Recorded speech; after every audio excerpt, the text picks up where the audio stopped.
Imagine, I wanted to make a will for my son to pass on to him everything I had acquired during my lifetime. But my lawyer wrote, "Don't include him, he's up to something." What I discovered ruined everything. Before we continue, please subscribe to the channel and write in the comments what time it is where you are now. Lawrence's hands trembled. The papers scattered across his mahogany desk like evidence at a crime scene.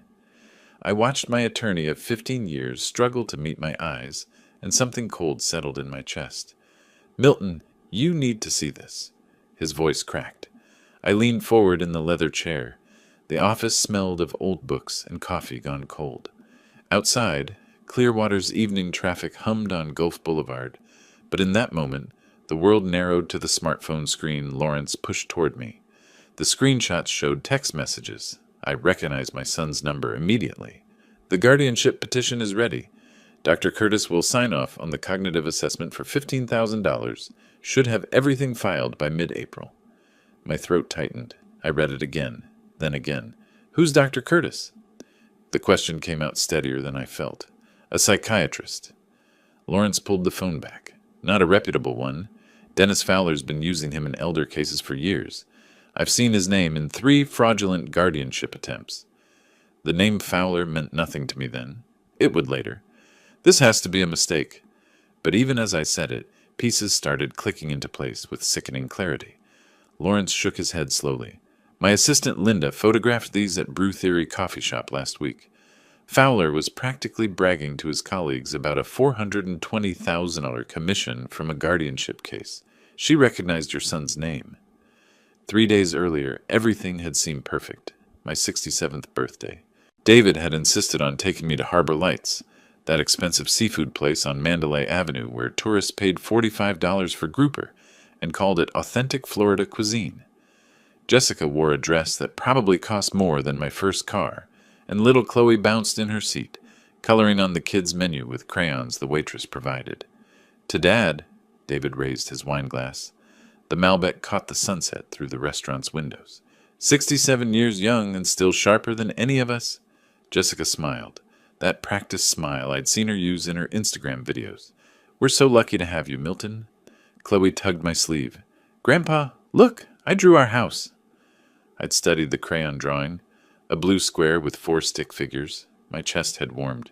"That's beautiful, sweetheart. Is that you?" "That's me and Mommy and Daddy and you." She pointed to each figure. I'd looked at my son then, really looked at him. At 39, David had his mother's eyes but my stubborn jaw. We'd had our differences over the years, sure. What father and son didn't? But that night, watching him cut Chloe's salmon into bite-sized pieces, something in me softened. "I've been thinking," I'd said, setting down my fork. "It's time I got my affairs in order. Make things official." David's hand paused mid-cut. "Dad? A proper will, estate planning, all of it." I'd nodded toward Chloe. "Make sure everything goes where it should. To family." Jessica's eyes had lit up. "Oh, Milton, that's wonderful. It's so responsible of you to think ahead." "I want you to have it all, son." The words came easier than I'd expected. The house on Sunset Drive, the investments, everything I built. You're my only child.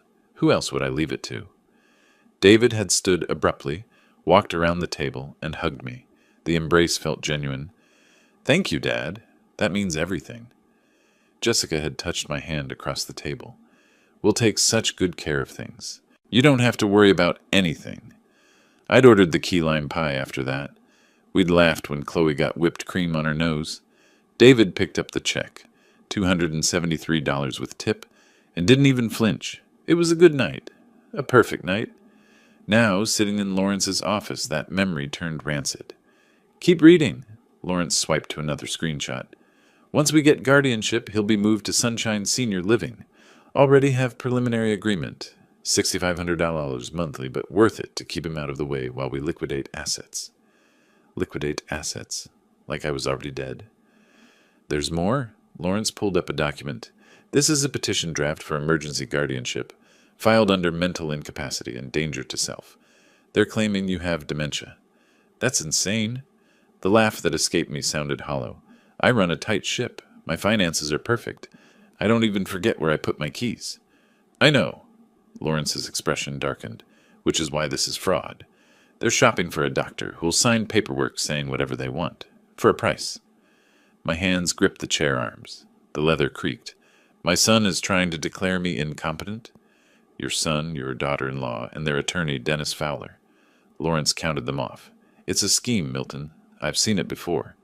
They get control of your assets, claim they're managing your care, drain everything, and by the time anyone notices, the money's gone. The office walls seemed to close in. The framed law degree behind Lawrence blurred. I thought about David's hug at the restaurant, Jessica's hand on mine, Chloe's drawing of our family. Why would they? But I knew why. The BMW 7 Series David drove, Jessica's designer handbags, the rental house in Palm Ridge that cost more than most people's mortgage, the lifestyle that exceeded a car salesman's salary by several tax brackets. How long have you known? I asked. Linda came to me 4 days ago. I've been verifying everything since then. Lawrence pulled out another file. I wanted to be certain before I said anything. 4 days ago, the day after my birthday dinner. So when I came in today talking about finally making that will, I couldn't let you put David as beneficiary, not until we know the full extent of this. Lawrence met my eyes finally. Milton, if they succeed, you'll lose everything. Your freedom, your home, your autonomy. They'll have you declared incompetent, locked away somewhere, and spend your money faster than you earned it. Outside, the traffic light on Gulf Boulevard turned red. Cars stopped. The world kept moving while mine tilted sideways. What do I do? The question sounded small. I hated how small it sounded. Lawrence straightened his shoulders. We fight back. But first, we need information. Don't let them know you're aware.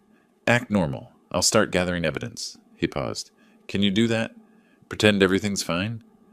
I thought about 39 years of birthdays. Teaching David to ride a bike on Clearwater Beach. His high school graduation.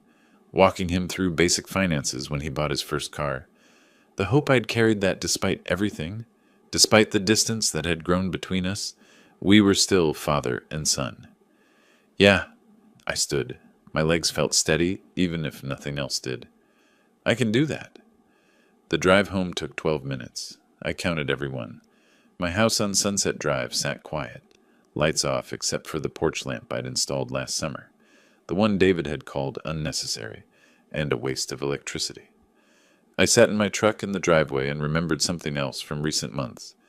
Jessica asking about my memory. Had I repeated myself? David wondering if I'd considered getting checked out by a doctor. The casual suggestions about having someone help manage my accounts. They'd been building their case. The realization hit like cold water. This wasn't impulsive. This was planned. Methodical.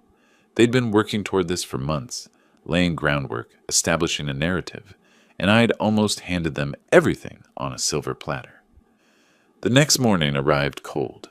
I made coffee in my kitchen and watched the sunrise paint Clearwater pink through my window. My hands stayed steady as I poured. That surprised me. David called at 9:15. Hey, Dad, just checking in. His voice sounded cheerful. Too cheerful. How you feeling? Fine, son. Why wouldn't I be? A pause. No reason. Jessica and I were thinking about stopping by later. Maybe around 3? They never stopped by unannounced before. Sure, I'll be here. Great. See you then? I hung up and stared at my phone. Lawrence's warning echoed, Act normal. Don't let them know you're aware. They arrived at 3:02. Jessica carried a casserole dish covered in foil. David held Chloe's hand as they walked up my driveway, the perfect family portrait. We brought dinner. Jessica's smile was magazine bright. Chicken tetrazzini. Your favorite, right? I'd never mentioned liking chicken tetrazzini. That's thoughtful. While Jessica fussed in my kitchen, David wandered. His movements seemed casual, but I noticed. He glanced at the mail on my counter, picked up a bank statement, set it down, walked through my living room like he was measuring square footage. Place is looking good, Dad. He ran his hand along my bookshelf. You keeping up with maintenance, okay? The house is fine. Yeah, but at your age, he caught himself. I mean, it's a lot of house for one person. Ever think about downsizing? Downsizing. The word tasted bitter. Not particularly. Jessica emerged from the kitchen. Milton, where do you keep your insurance papers? I was thinking we should review your coverage. Make sure everything's current. My insurance was none of her business. In my office. I'll handle it. She exchanged a glance with David. Quick. Meaningful. They stayed for an hour. Jessica took photos of my kitchen, claiming she wanted to remember the tile pattern for her own remodel. David asked about my car title, my retirement accounts, whether I'd updated my homeowner's policy recently. Chloe colored at my dining table, oblivious to the vultures circling. After they left, I found David had photographed documents on my desk. I knew because the papers were stacked differently than I'd left them. My son was cataloging my assets. 2 days later, Gerald Foster knocked on my door. My neighbor was 71, retired from the Pinellas County bench, and spent most mornings playing chess at the community center. He held a bag of oranges from his tree. Brought you some citrus. He studied my face. You look tired, Milton. Haven't been sleeping great. Noticed something strange yesterday. Gerald handed me the oranges. Man in a white coat was walking around the neighborhood, had a clipboard, asked me about the resident at 847 Sunset Drive. My address?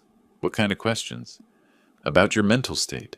Whether I'd noticed memory problems, confusion, wandering. Gerald's eyebrows knitted together. Said he was from Tampa General Hospital, doing community health assessments. Thing is, I've lived here 12 years. Never seen Tampa General do neighborhood assessments. My jaw tightened. What did you tell him? That you're sharper than most men half your age. Gerald leaned against my doorframe. But it bothered me. So I wrote down his license plate. Want it? Please.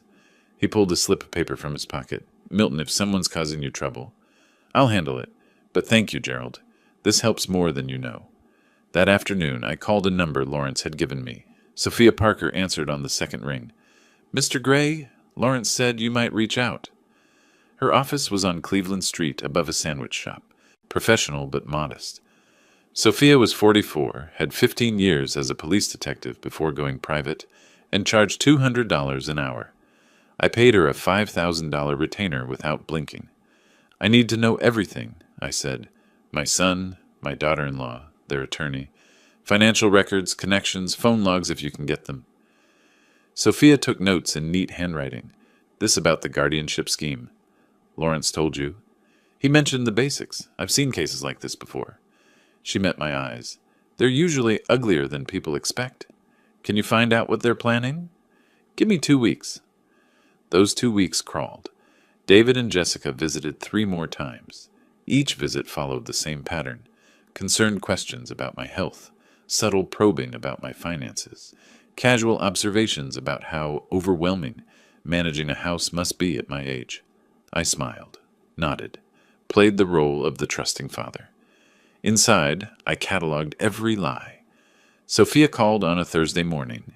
We need to meet. Her office smelled like coffee and printer ink. The file she spread across her desk was 2 inches thick. Your son has $180,000 in debt. Sophia slid over credit card statements.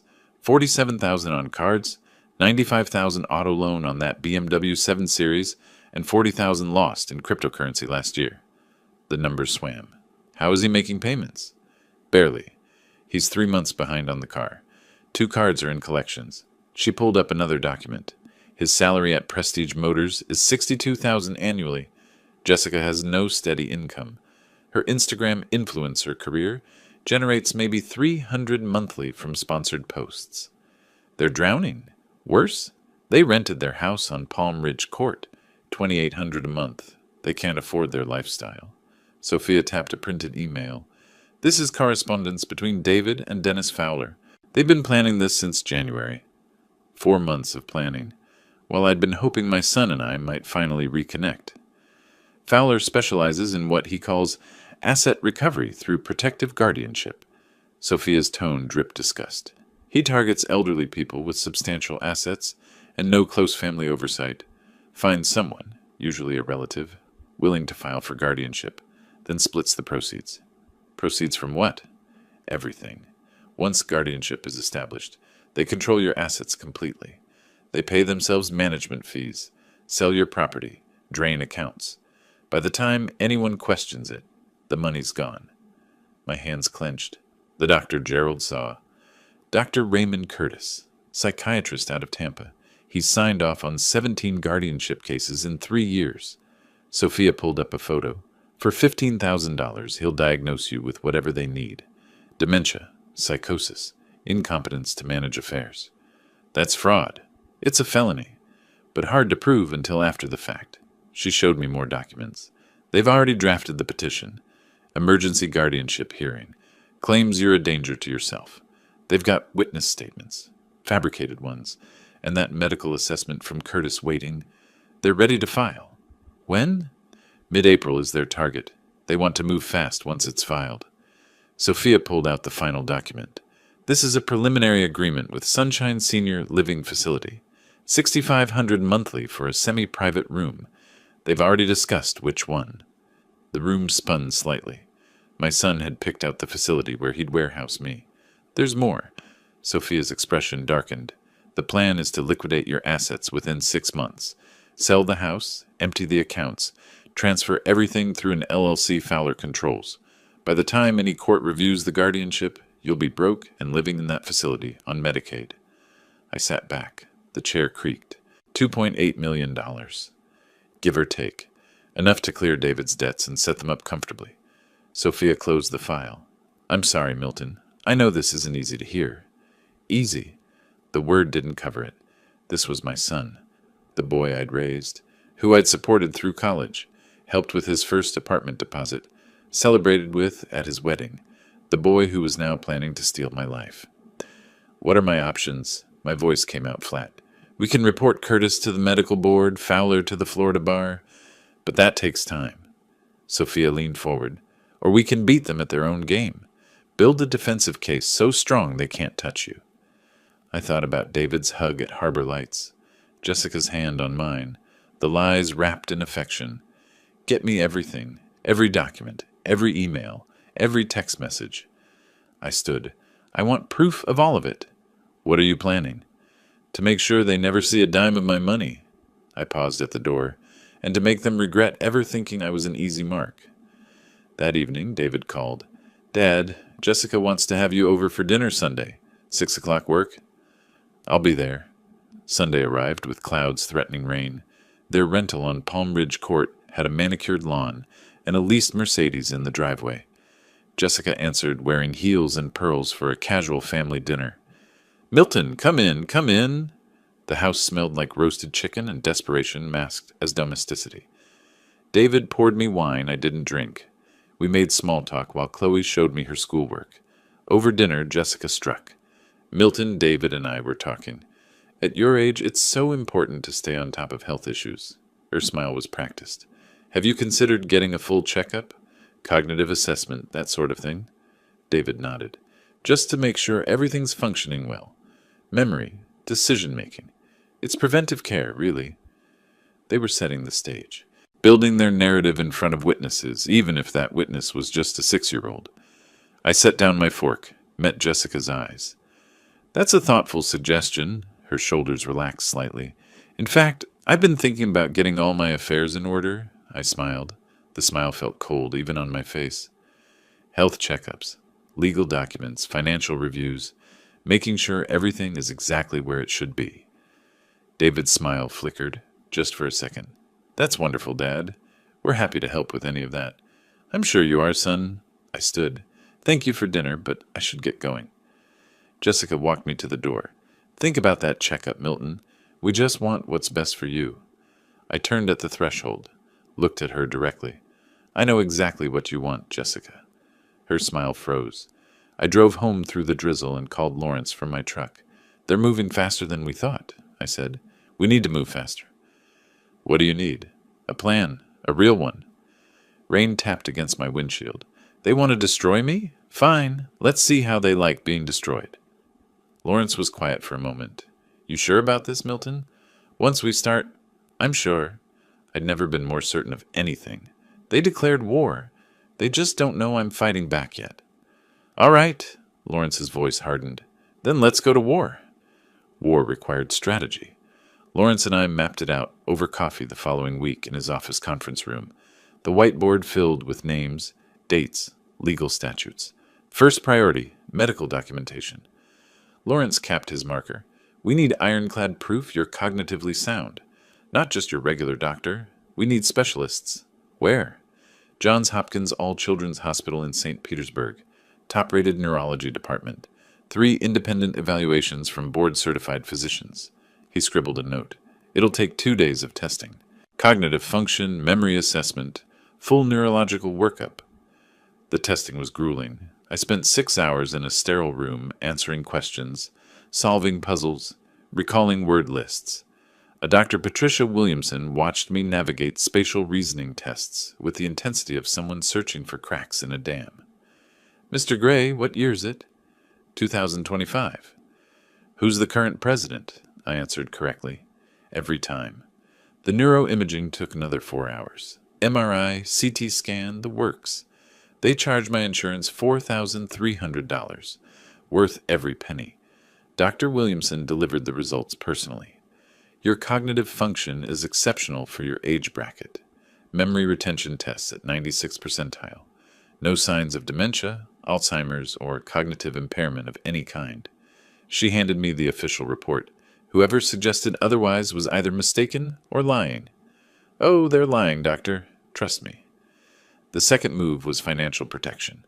Lawrence brought in a trust attorney named Richard Montgomery, 63, Yale Law, specialized in asset protection for high-net-worth individuals.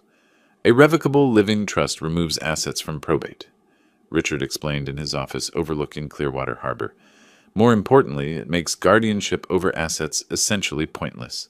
The trust owns everything, not you personally. Can they challenge it? They can try, but you're creating it while demonstrably competent. He gestured to my medical files stacked on his desk. These reports are dated, witnessed, comprehensive. Any court will recognize this trust as the legitimate wishes of a sound mind. We transferred everything. The house on Sunset Drive. Investment accounts with Raymond James totaling $1.9 million. My checking and savings at SunTrust, another $400,000.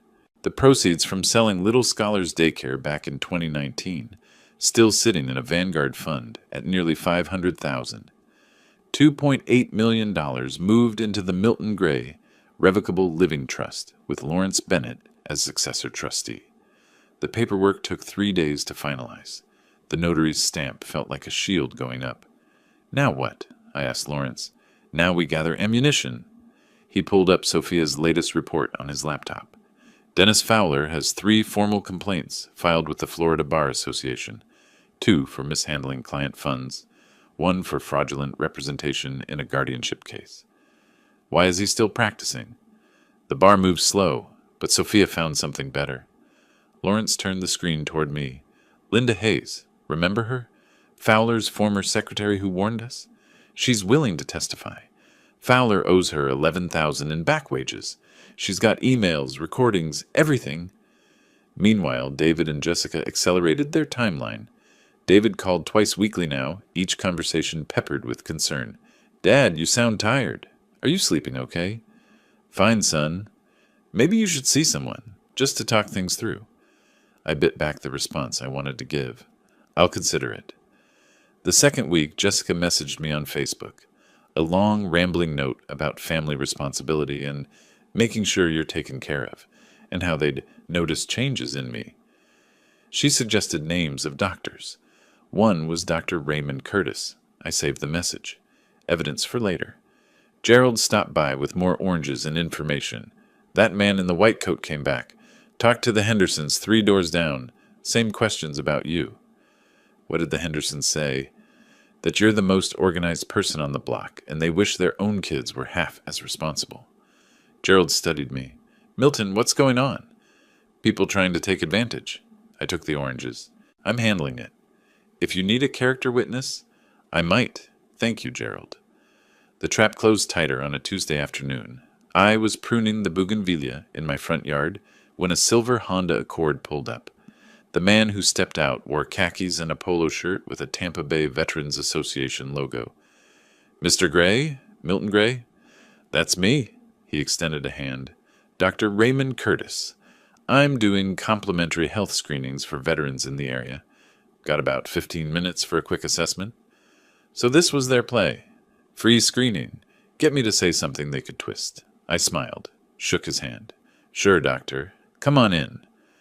My phone was already recording in my shirt pocket. Lawrence had insisted I keep it ready. Voice-activated app. Stores everything to cloud backup. Dr. Curtis settled on my couch. Professional smile. Clipboard ready. This is just a basic cognitive wellness check, nothing invasive. Appreciate it. How old are you, Milton? 67. And you live alone? I do. He made notes. Any family nearby? My son and his family, about 10 minutes away. They check in on you regularly. Often enough. I kept my tone mild. Good, good. Family support is crucial. He leaned forward. Have you noticed any memory issues lately? Forgetting appointments, misplacing items, that sort of thing? Can't say I have. What about confusion? Times when you're not sure where you are or what day it is? Nope. His pen paused. Any difficulty managing finances? Bills, accounts, that type of thing? My finances are in perfect order. Of course, but sometimes people don't realize. He caught himself, started over. What I mean is, at your age, it's natural for things to become overwhelming. Many people benefit from having family help manage day-to-day affairs. There it was, the narrative. Dr. Curtis. I sat back. Who referred you to me? This is a community outreach program. Through the Veterans Association? That's correct. Interesting, I called them yesterday. They've never heard of you. His expression flickered, just for a second. There must be some confusion. No confusion on my end. I smiled. The smile didn't reach my eyes. But I appreciate you stopping by. I'll make sure to mention this visit to my attorney. Curtis stood quickly. Well, if you're not interested in the screening... Oh, I'm very interested. Just not in the kind you're offering. I walked him to the door. Tell Dennis Fowler that Milton Gray isn't as easy to fool as he thought. The color drained from Curtis's face. He left without another word. His Honda peeled away from the curb faster than necessary. I immediately called Lawrence. Curtis just tried to evaluate me. Got the whole conversation recorded. Perfect. Send it to me. Lawrence sounded energized. This gets better and better. He just committed a felony. Fraudulent medical assessment with intent to defraud. When do we move? Soon. Let them file their petition first. Let them commit fully. Lawrence paused. In chess, you don't take the queen right away. You let your opponent think they're winning. 2 days later, certified mail arrived. Official stationery from Pinellas County Clerk of Court. My hands didn't shake as I opened it. Notice of guardianship hearing case. Number 2025. CP 47. Petitioner, David Michael Gray. Respondent, Milton James. Gray, hearing. Date, April 15, 2025, 10 a.m., Judge Sandra Morrison presiding. The petition claimed I was incapacitated and unable to manage personal or financial affairs, and posed a danger to self through neglect and poor judgment. Attached were sworn statements from David and Jessica describing incidents that never happened. Me forgetting to turn off the stove, getting lost driving to the grocery store, making irrational financial decisions. Every word a lie. I called Lawrence. They filed. Good. His voice was calm, calculating. Now we show them what preparation looks like. I'm filing our response tomorrow. Medical records, trust documents, character witnesses, everything. Plus a formal complaint against Curtis and Fowler to the Florida Bar and Medical Board. What about the hearing? Oh, we'll be there. I could hear the smile in his voice. And Milton? Wear your Bronze Star pin, the one from your Marine service. Judges notice things like that. I hung up and looked at the court notice again. April 15th, 3 weeks away. David and Jessica thought they were about to win. They'd filed their petition, lined up their fraudulent doctor, prepared their fake evidence. In their minds, the trap had closed around the helpless old man. They had no idea I'd been building a bigger trap around them. I pulled out my phone and texted Lawrence, "Let's destroy them." His response came immediately, "With pleasure." 3 weeks felt like 3 years. April 15th arrived with cloudless skies and temperatures pushing 85 degrees. I dressed carefully that morning, navy suit, white shirt, the Bronze Star pin on my lapel. The pin caught sunlight as I checked my reflection.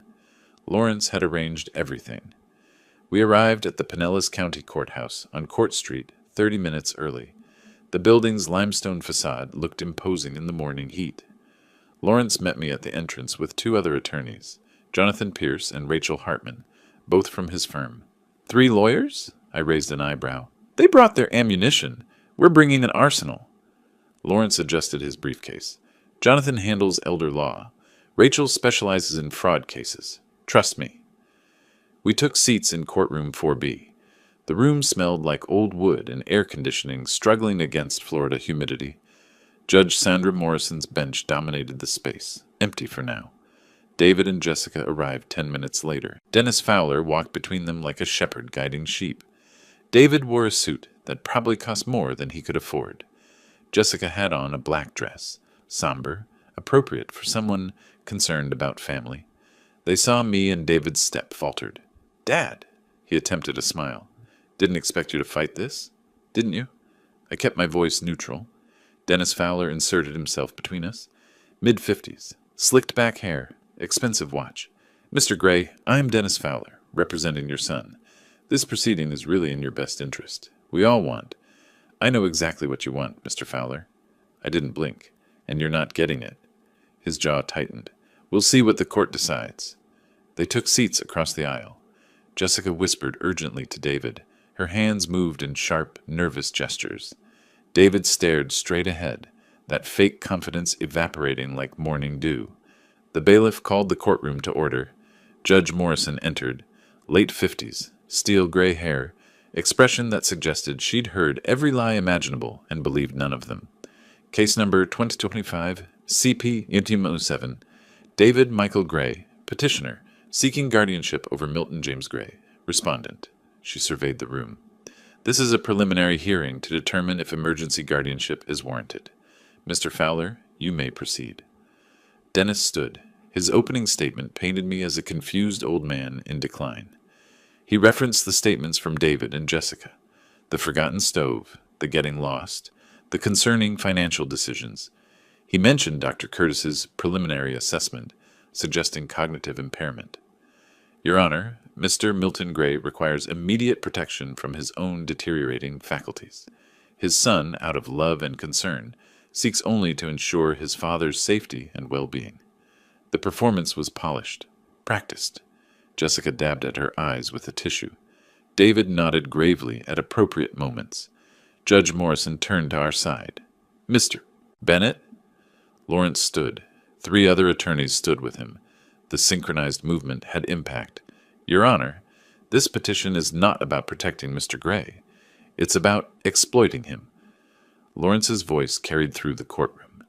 "The petitioner and his attorney have engaged in systematic fraud, evidence fabrication, and conspiracy to commit financial elder abuse under Florida Statute 825-103. Dennis shot to his feet. "Your Honor, that's a serious allegation. Then perhaps you should have thought twice before making it so easy to prove." Lawrence pulled a document from his briefcase. "I'm submitting comprehensive medical evaluations from Johns Hopkins, All Children's Hospital, dated 3 weeks ago. 3 board-certified physicians independently assessed Mr. Gray's cognitive function. All 3 concluded he shows no signs of impairment, dementia, or incompetence." He handed the report to the bailiff. Judge Morrison's expression sharpened as she read. "Furthermore," Lawrence continued, "I have here a recording of Dr. Raymond Curtis attempting to conduct a fraudulent assessment of Mr. Gray." He pressed play on a laptop. My voice filled the courtroom. "Dr. Curtis, who referred you to me?" Curtis's recorded response. "This is a community outreach program. Through the Veterans Association." "That's correct." "Interesting. I called them yesterday. They've never heard of you?" The silence after the recording was absolute. David's face went pale. Jessica's tissue froze halfway to her eyes. Dennis Fowler looked like he'd swallowed something sharp. Judge Morrison leaned forward. "Is Dr. Curtis present?" "No, Your Honor. He's currently under investigation by the Florida Department of Health." Lawrence smiled thinly. "We filed a formal complaint yesterday. Turns out Dr. Curtis has signed 17 questionable guardianship assessments in 3 years, each for a fee of $15,000. "Your Honor," Dennis tried to interject, "I'm not finished." Lawrence pulled out more documents. "Mr. David Gray currently carries $180,000 in debt. Credit cards, auto loans, cryptocurrency losses. His income as a car salesman is $62,000 annually. He cannot sustain his current lifestyle and is 3 months behind on major payments. He laid out the credit reports. The numbers glared under courtroom lights. His motive for this guardianship is simple: access to his father's $2.8 million estate. Mr. Fowler stands to receive 15% as consultation fees, approximately $420,000. Jessica's hand flew to David's arm. Her whisper carried, "You told me this would work." "Mrs. Gray," Judge Morrison's voice cut like steel, "you'll have your chance to speak, if called." Lawrence wasn't done. He presented the trust documents next. 3 weeks ago, Mr. Gray, while demonstrably competent, established a revocable living trust. All assets have been transferred, even if this court granted guardianship over his person, which it should not. There are no assets to manage. They're protected by trust instrument. Dennis Fowler's expensive watch caught the light as his hands gripped the table. His carefully constructed case was imploding in real time. "Finally, Your Honor," Lawrence's tone went cold. "Mr. Dennis Fowler has 3 pending complaints with the Florida Bar Association. 2 for mishandling client funds, 1 for fraudulent representation in a previous guardianship case. His former secretary, Linda Hayes, is prepared to testify about systematic elder abuse schemes Mr. Fowler has operated for years." Judge Morrison removed her glasses, rubbed the bridge of her nose. "Mr. Fowler, do you have response to any of this?" Dennis stood slowly. His rehearsed confidence had evaporated.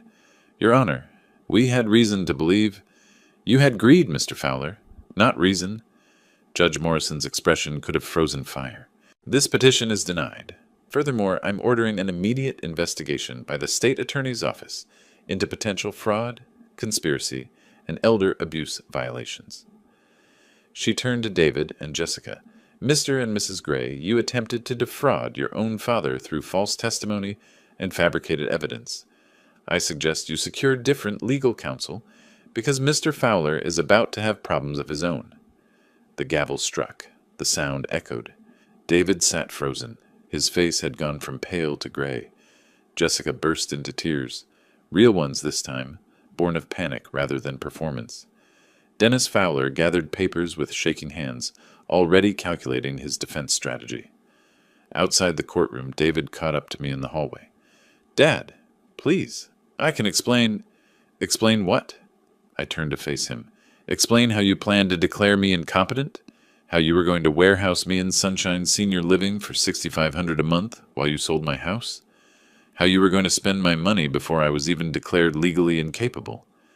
It wasn't supposed to." He stopped, started again. "Jessica," she said. "Don't blame your wife for your greed, David." My voice stayed level, ice-cold level. "You wanted my money more than you wanted a father. Congratulations. You got neither."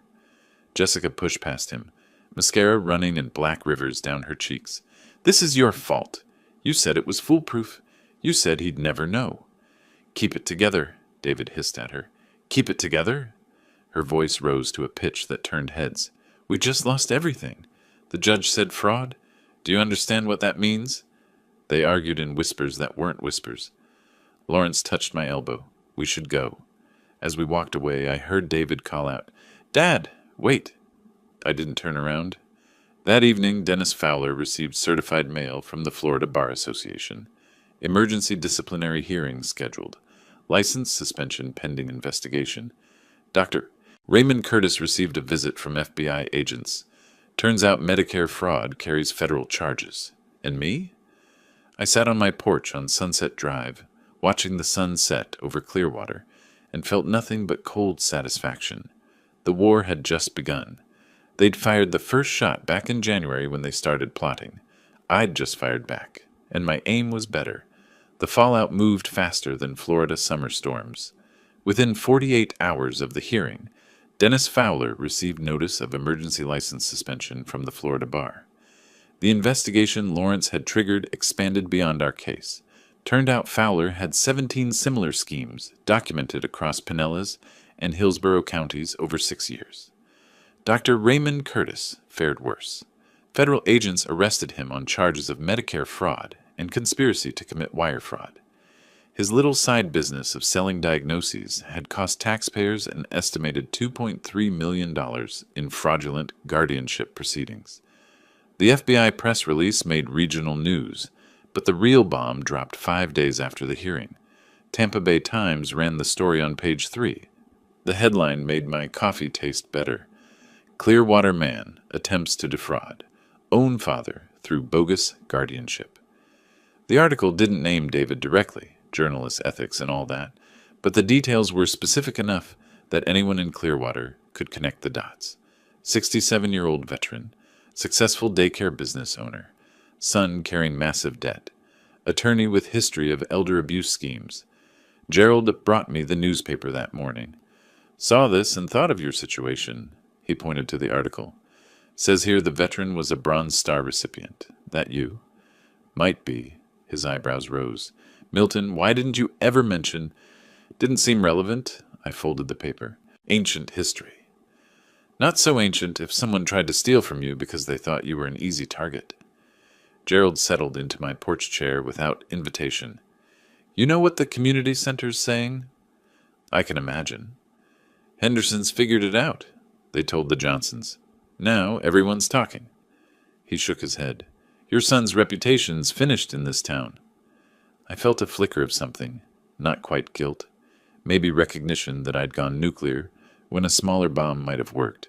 But then I remembered the court documents, the fabricated stories, the plan to lock me away in Sunshine Senior Living while they liquidated everything I'd built. The flicker died fast. He earned that reputation, Gerald. David's employer apparently agreed. Prestige Motors called him in 3 days after the hearing. The sales manager, a guy named Tom Rodriguez, had fielded complaints from customers who'd read between the lines in the newspaper article. I know this because David called me that evening. Dad, please, they're putting me on probation. Rodriguez says customers don't trust me anymore. His voice cracked. I'm about to lose my job. Then I suggest you look for another one. You could fix this. Tell people it was a misunderstanding. Was it? I let the question hang. Was it a misunderstanding when you told the court I forgot to turn off the stove? When you claimed I got lost driving to Publix?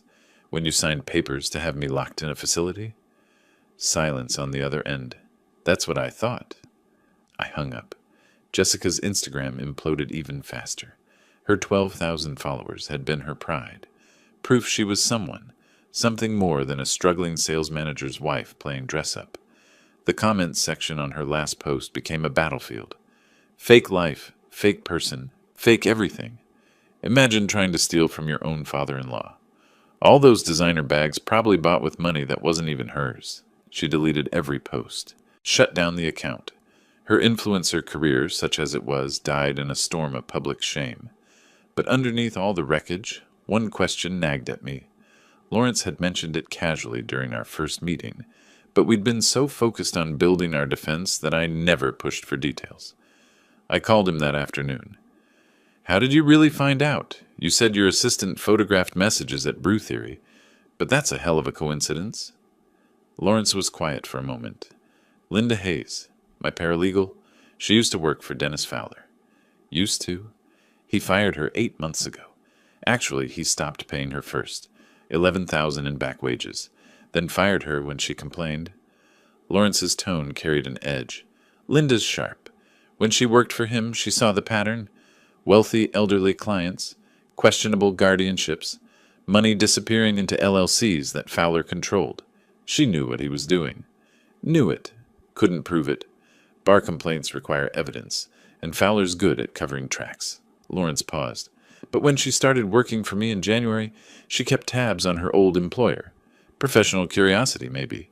Or revenge. Smart woman. Very. She was having coffee at Brew Theory last month when Fowler came in with 2 colleagues. They sat 3 tables away. Fowler was practically crowing about his biggest score yet, a guardianship case worth $420,000 in fees. I could picture it. Arrogant lawyer celebrating before the victory was secured. Linda heard your son's name? David Gray.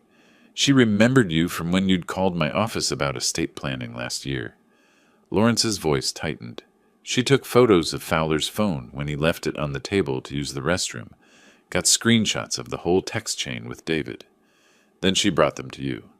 That same day, told me everything. Lawrence exhaled. That's when I sent you that message. Don't include him in the will. He's planning something. The pieces clicked into place. A fired secretary with a grudge, a careless attorney celebrating too early, a paralegal smart enough to connect dots. I owe Linda Hayes my life savings, I said quietly. She'd probably settle for that 11,000 Fowler owes her. Lawrence's smile carried through the phone. But I've got better news. The Bar Association is investigating those wages too. She'll get paid plus penalties. After I hung up, I sat on my porch and thought about chains of events. If Fowler had paid Linda, if she hadn't been in that coffee shop, if she hadn't recognized David's name, if Lawrence hadn't warned me, I'd have signed over everything. My son would have declared me incompetent. I'd be in a facility right now, drugged and docile, while David and Jessica burned through 39 years of my work. The cold rage that had sustained me through the hearing crystallized into something harder, more focused. They didn't just try to steal my money. They tried to steal my mind, my dignity, my freedom. They were willing to destroy me completely. I called Lawrence back. I want to file a civil suit. Against whom? David, Jessica, both of them. My jaw set. Emotional distress. Fraud. Attempted financial exploitation. Whatever applies under Florida law. That's escalation, Milton. The criminal investigation might be enough. It's not enough. I cut him off.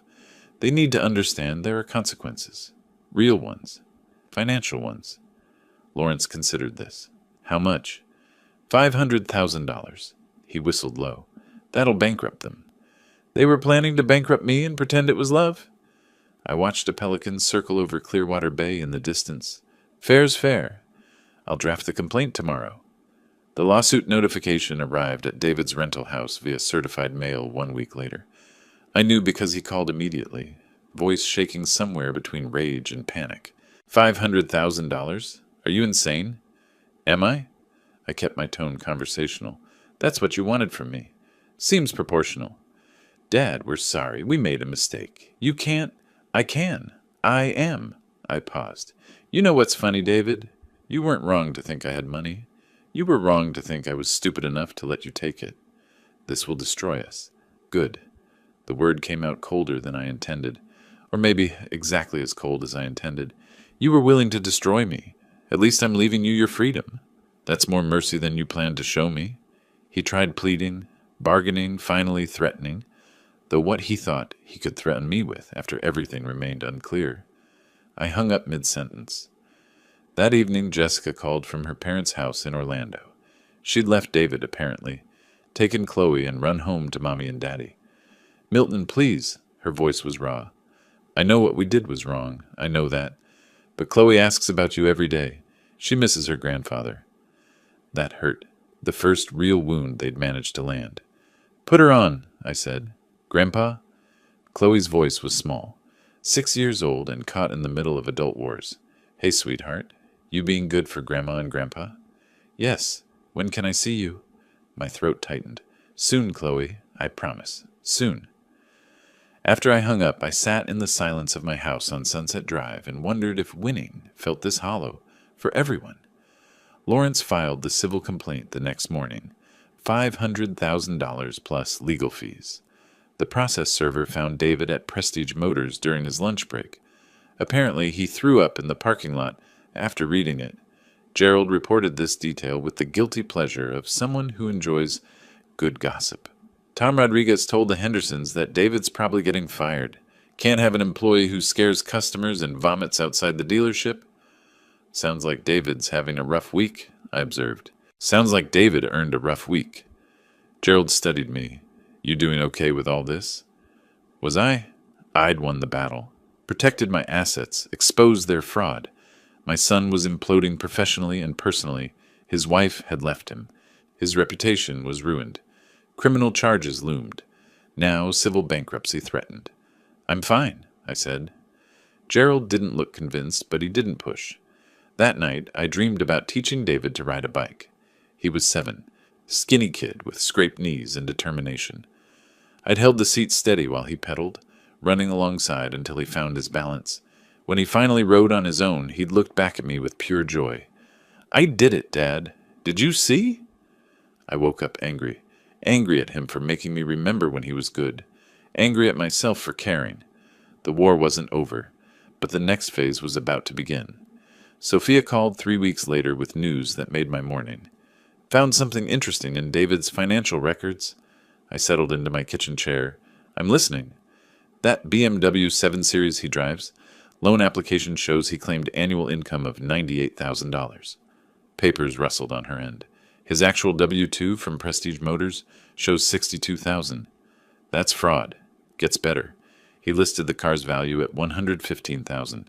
Kelley Blue Book puts that model at $87,000 max. Sophia paused for effect.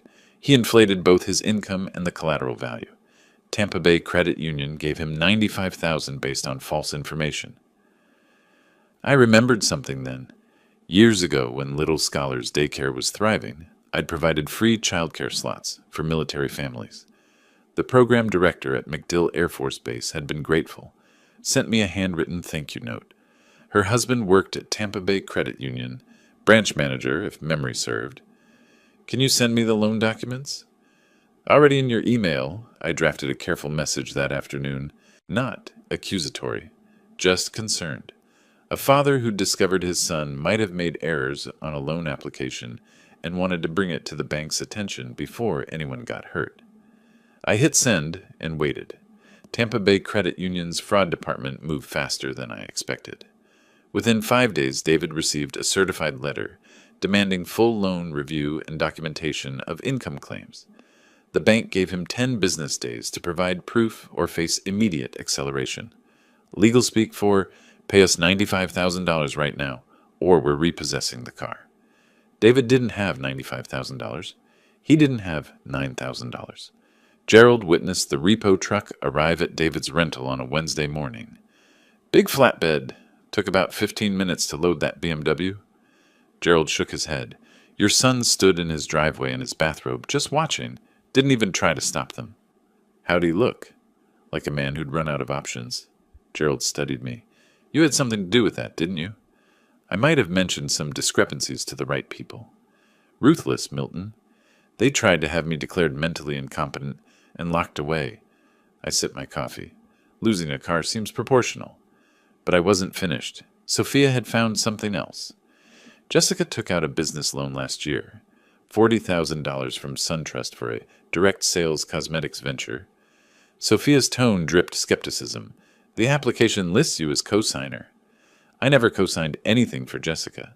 "I didn't think so." She sent me a PDF. "Look at the signature." The scanned document showed my name in handwriting that almost matched mine. Almost. The M in Milton leaned wrong. The G in Gray had an extra loop. Someone had practiced but hadn't quite nailed it. She forged my signature. "Yep, that's identity theft, forgery, and fraud. Florida Statute 817568. Third-degree felony." Sophia's voice hardened. "You want to press charges?" I thought about Jessica's call from Orlando. Chloe's small voice asking when she could see me. The innocent child caught in the crossfire of adult greed. Then I thought about Jessica sitting in my house, photographing my kitchen, asking about insurance documents, building a case to steal everything while pretending to care. Contact the Clearwater Police Department. File a report. The investigation took 2 weeks. Detective Aaron Walsh from the Financial Crimes Unit called me personally. "Mr. Gray, we've confirmed the signature is forged. Bank handwriting analysis and your statement are sufficient for charges. What happens now?" "We issue a warrant for Jessica Marie Gray's arrest. She'll be charged with forgery in the 3rd degree and identity theft." Walsh paused. "These charges carry up to 5 years in prison." 5 years. The number sat heavy. "Detective Walsh, what if she agreed to make restitution? Pay back the 40,000 plus damages?" "You'd be willing to accept that instead of prosecution?" "If she pays 50,000 total, the loan plus 10,000 in compensation, and admits the forgery publicly, I won't push for jail time." Walsh considered this. "I'll contact her attorney, see if she's interested in a deal." Jessica was very interested in a deal. Her parents, middle-class folks from Orlando, who'd probably never imagined their daughter capable of felony fraud, borrowed against their house to come up with $50,000. The money hit my account on a Friday. Jessica signed a notarized confession admitting she'd forged my signature. The document would be filed with the court, but sealed from public record, per the plea agreement. She called me after signing. "I hope you're happy, Milton." "Happy?" I laughed without humor. "Jessica, you forged my signature to steal $40,000.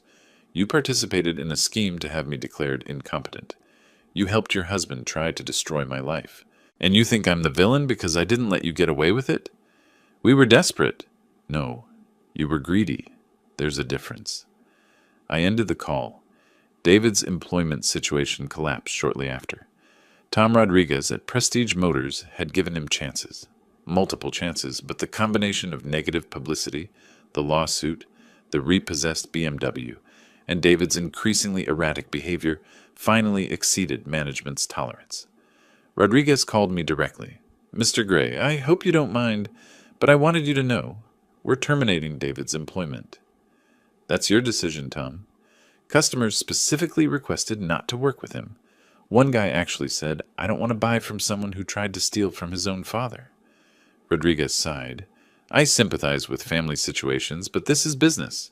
"I understand. For what it's worth, I'm sorry you're going through this." After I hung up, I felt a strange emptiness. Victory kept tasting like ash. Gerald brought more news within days. Moving trucks showed up at David's place. He's leaving Palm Ridge Court. Where's he going? Studio apartment on Missouri Avenue. Saw the listing, $950 a month. Rough neighborhood. Gerald's expression held something like pity. "Your son's fallen pretty far."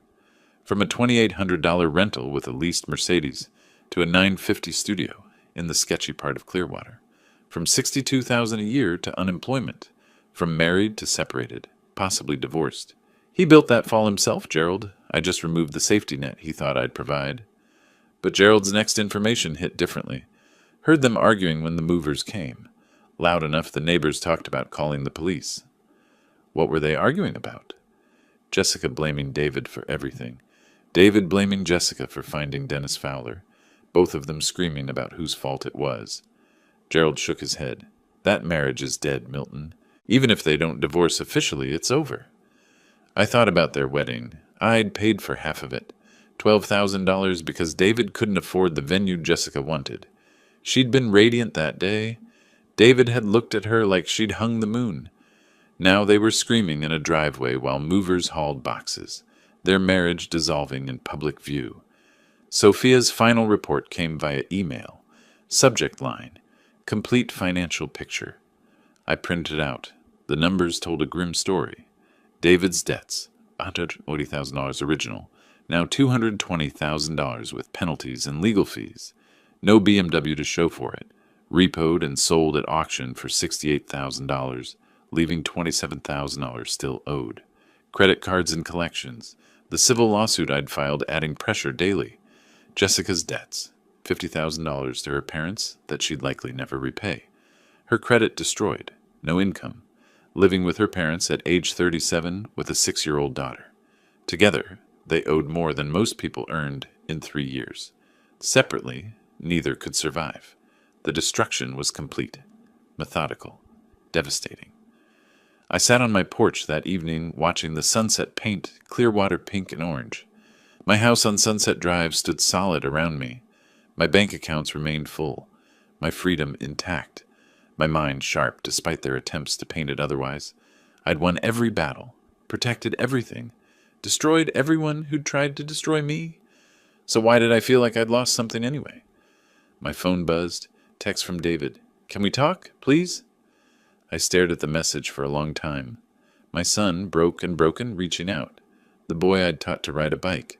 The man who'd planned to lock me away and steal my life. I typed a response, deleted it. Typed another, deleted that too. Finally, I turned off the phone and poured myself a drink. Some conversations could wait. Some wounds needed to bleed a while longer. The war had casualties on both sides. I was just better at hiding mine. June melted into July with humidity thick enough to chew. I ignored David's texts, 17 of them over 5 weeks, each one more desperate than the last. Jessica stopped calling after the restitution payment cleared. Smart woman, knowing when she'd lost. The invitation arrived on a Tuesday. Heavy cardstock, embossed seal of the state of Florida. I almost threw it away with the junk mail. Mr. Milton Gray, you are cordially invited to the 4th of July Veterans Recognition Ceremony at Clearwater Beach. Governor Ron Caldwell will be presenting the Community Hero Award.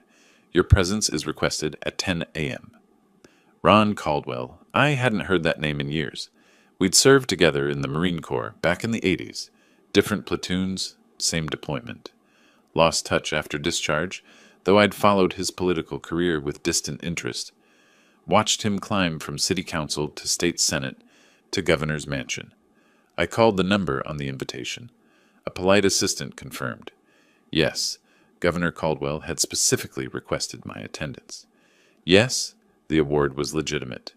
Yes, it was being televised by Bay News 9 and covered by local newspapers. The governor mentioned your charitable work with military families, the assistant explained. He'd like to honor that legacy. Legacy? Interesting word. I hadn't publicized Little Scholars Daycare's military program. Never sought recognition for providing free childcare to service members' families from 1995 through 2019. Did it because it felt right, because I'd been a Marine once, and knew the challenges military families faced. Apparently, Ron remembered. The morning of July 4th arrived with cloudless skies and temperatures already pushing 90. I dressed carefully, light gray suit, white shirt, bronze star pin on my lapel. The pin caught sunlight as I locked my front door. Clearwater Beach was packed. Tourists mixed with locals, American flags everywhere, the smell of sunscreen and hot dogs heavy in the salt air. A temporary stage stood near Pier 60, draped in red, white, and blue bunting. Chairs faced the Gulf of Mexico, already filling with attendees. A staffer with a clipboard found me. Mr. Gray, please follow me. They seated me in the front row, third seat from the aisle. Perfect camera angle, I'd realize later. The ceremony opened with the national anthem. A local high school choir sang. The mayor gave a speech about service and sacrifice. Then Governor Caldwell took the stage. He looked older than his campaign photos. 69 now, hair more silver than brown, but he carried himself like the Marine he'd been. Straight spine, steady gaze, voice that projected without microphone assistance. Today we honor citizens who embody the values we celebrate on Independence Day. Caldwell's eyes swept the crowd. Service, sacrifice, community. These aren't abstract concepts. They're lived by real people who make real differences. He spoke about several recipients. A firefighter who'd saved 3 children from a burning apartment. A teacher who'd started a literacy program in underserved neighborhoods. A nurse who volunteered at homeless shelters. Then he called my name. Milton James Gray served 15 years in the United States Marine Corps, including deployment to the Middle East, where he earned the Bronze Star for valor under fire. Caldwell gestured for me to approach, but his service didn't end with his discharge. In 1995, Milton opened Little Scholars Daycare with a mission: provide quality childcare to working families, with free services for military personnel. I walked to the stage. The audience applauded. Camera flashes popped. Caldwell shook my hand, leaned in close. Good to see you again, Milton. Still kicking, I see. Still kicking, sir. He turned back to the microphone. I know this man personally. We served together. Milton Gray is someone who understands that freedom isn't free, and community isn't built by people who only take. He handed me a framed certificate and a medal on a blue ribbon. This is the Florida Community Hero Award. It's given to citizens who exemplify selfless service. Milton, on behalf of the state of Florida, thank you. More applause. More cameras. A reporter from Tampa Bay Times asked for a statement. I kept it brief. Honored to be recognized. Grateful for the opportunity to serve. Military families deserve our support. The ceremony concluded with another anthem and a flyover by Coast Guard helicopters. People congratulated me as the crowd dispersed. Old clients from Little Scholars Daycare approached with stories about how the free childcare had saved them during deployments, during hardships. Gerald found me near the parking area. Didn't know you were a war hero, Milton. I'm not a hero. I just did my job. Bronze Star says different. He gripped my shoulder. Proud to know you. But the real impact happened later. Bay News 9 aired the ceremony on their evening broadcast. The segment lasted 4 minutes. Showed Caldwell's speech, my handshake with the governor, brief interview clips. David and Jessica saw it. I know because Jessica's mother called me that night from Orlando. Mr. Gray, this is Patricia Henderson, Jessica's mother. Her voice was tight, professional. My daughter just watched the news coverage of your award ceremony. Did she? She had no idea about your military service, or your connection to the governor, or the scope of your charitable work. A long pause. She's sitting here crying, Mr. Gray. Says she never knew who you really were. She never asked, Patricia. I understand why you did what you did, after everything that happened. Patricia's voice softened slightly. But my granddaughter saw her grandfather on TV being called a hero, and she can't understand why she's not allowed to see him. That hit harder than intended. Chloe, innocent Chloe, watching Grandpa receive awards while living in exile because her parents were criminals. I'll consider reaching out, I said carefully, but not yet. I understand, Patricia hung up. David's text arrived minutes later. Why didn't you ever tell me? About the Bronze Star, about serving with the governor, about everything? I stared at the message. So many possible responses. I chose the simplest. You never asked who I was. You only cared what I had. 2 days after the ceremony, Amanda Foster approached me at Brew Theory Coffee Shop. Gerald's daughter, the journalist. 34, sharp eyes, notebook always ready. Mr. Gray, I'd like to interview you for an article I'm writing. She slid into the chair across from me. It's about elder abuse through fraudulent guardianship schemes.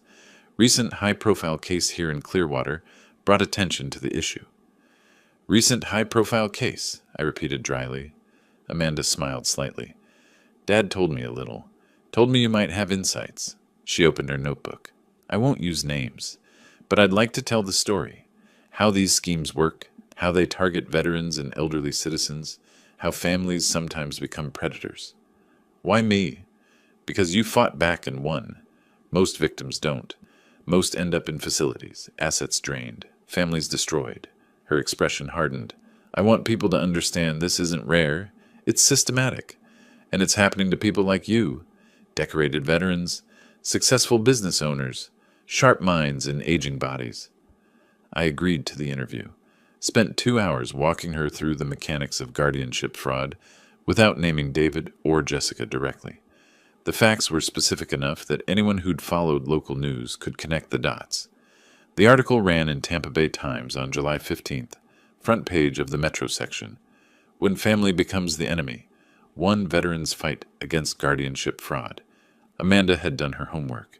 The piece detailed Florida's guardianship laws, cited statistics on elder abuse cases, interviewed lawyers and advocates. My story wove through it, anonymous but unmistakable.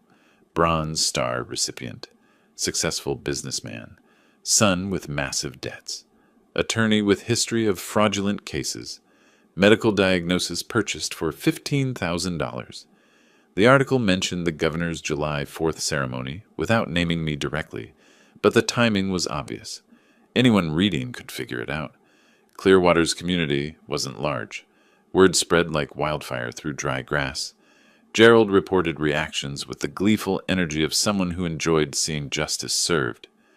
The Hendersons won't talk to your son if they see him at Publix. The Johnsons cross the street to avoid him downtown. Rita Patterson told everyone at the community center that David Gray is persona non grata in civilized society. Jessica fared worse. She'd tried returning to Clearwater to apply for jobs, retail, administrative work, anything to rebuild. But employers Googled her name, found the articles, made excuses about positions being filled. She applied at Target on Gulf to Bay Boulevard, Gerald reported. Manager told her straight up, "We don't hire people who steal from family." The casual cruelty of small-town judgment could be devastating. I'd weaponized it perfectly. David left another voicemail. His voice sounded hollow. "Dad, I get it. You won. We lost. The whole town knows we're garbage. Jessica's parents won't even look at me. I'm living in a $900 studio delivering pizzas for DoorDash. You destroyed us completely." A pause, heavy breathing. "I deserved it. I know that. But watching you on TV, hearing the governor talk about your service, realizing I never knew my own father," his voice cracked. I was so focused on what you had that I never saw who you were. That's on me. All of it. I listened to the voicemail 3 times. Felt nothing but cold satisfaction mixed with something uncomfortably close to sadness. That evening, I sat on my porch on Sunset Drive and thought about wars. Real ones, where I'd earned that bronze star. Metaphorical ones, where I'd destroyed my only son. In real war, there were rules. Geneva Conventions.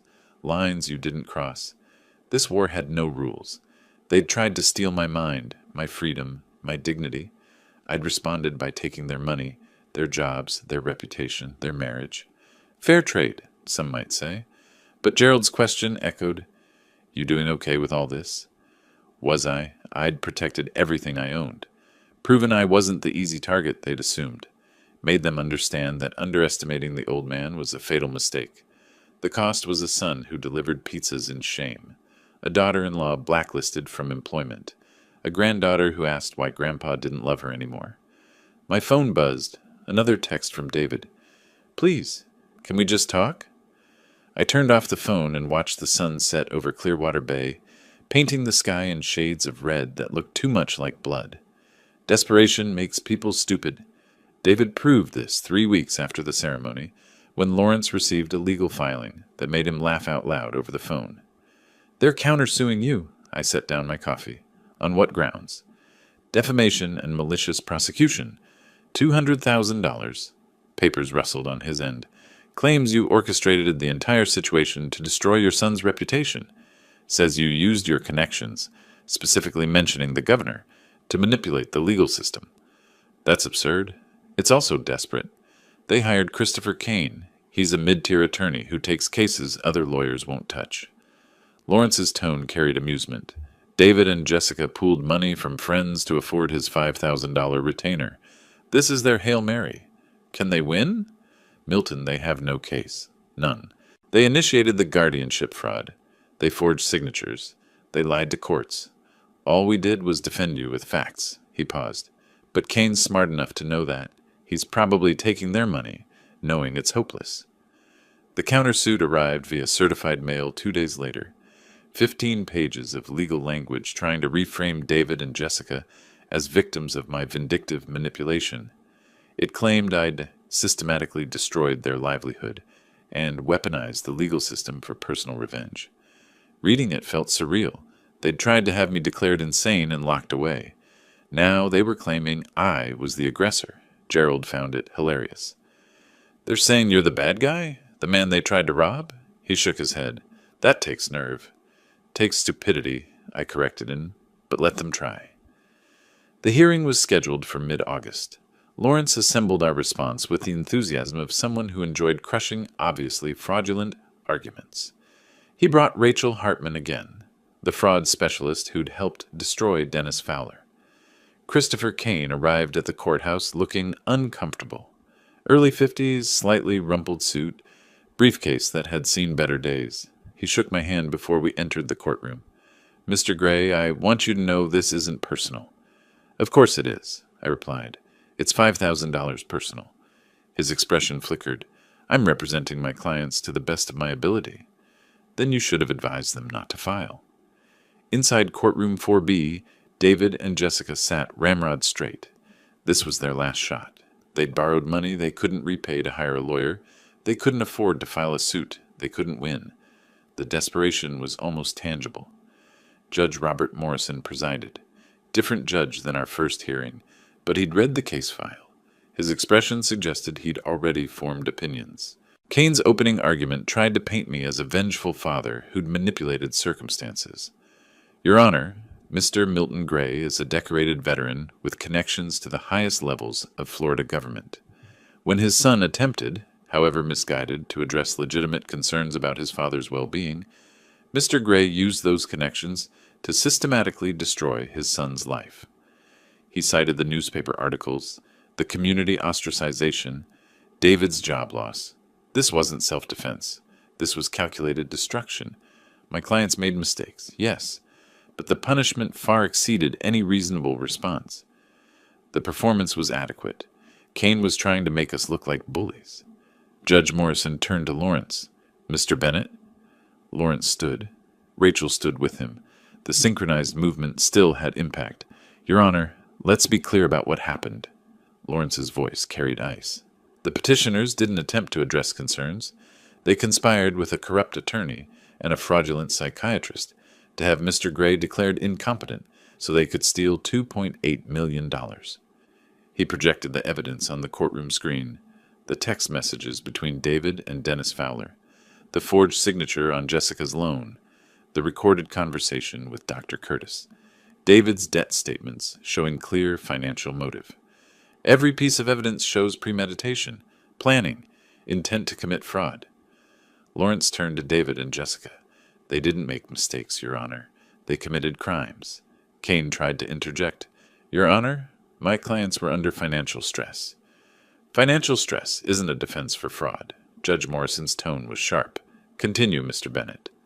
The petitioners claim Mr. Gray manipulated the system. In reality, he simply defended himself using legal means. Lawrence pulled up the trust documents. He established financial protections while demonstrably competent. He gathered evidence of actual crimes. He reported those crimes to appropriate authorities. Nothing he did was improper. Rachel added her analysis. Florida Statute 825.103 specifically addresses exploitation of elderly persons. The petitioners violated this statute. Mr. Gray's response wasn't revenge. It was justice.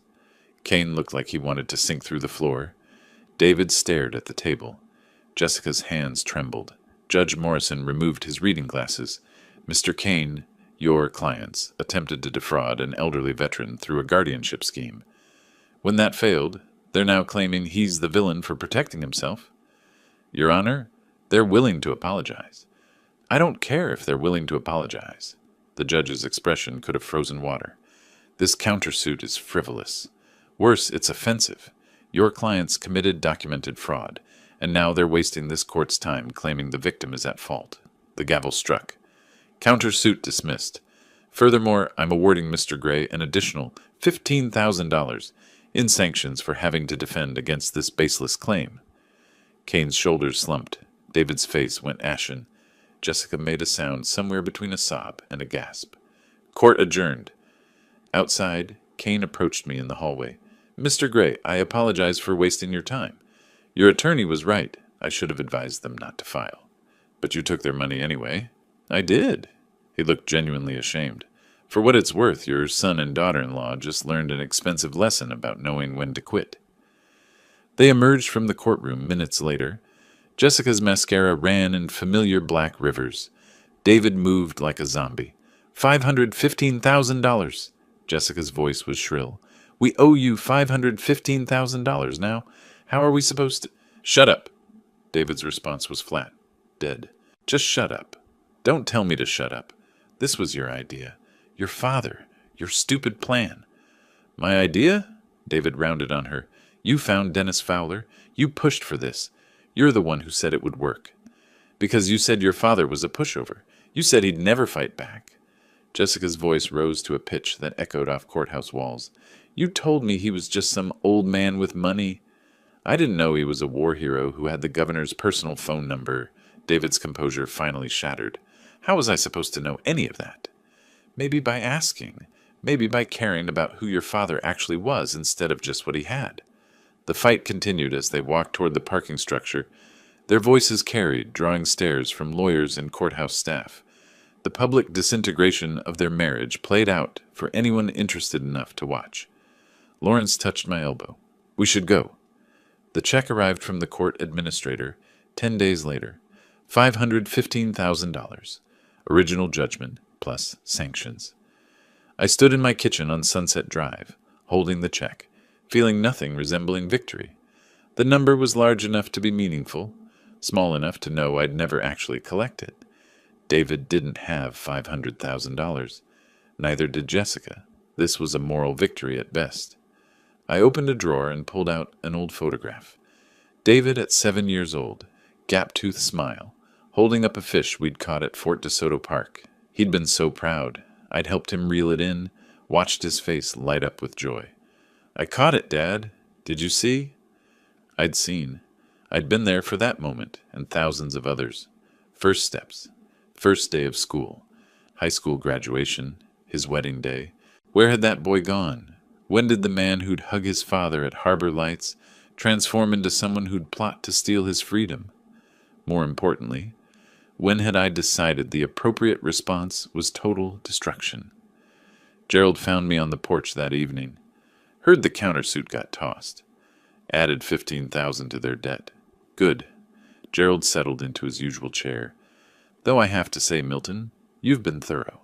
David's unemployed, living in a studio, drowning in debt, and now his wife's left him. Jessica's blacklisted from employment in 3 counties. Their marriage is over. Their reputations are destroyed. They tried to destroy me first. They did. No argument there. Gerald studied me carefully. But you're not celebrating. You're sitting here alone, holding old photographs. So I'll ask again, you doing okay with all this?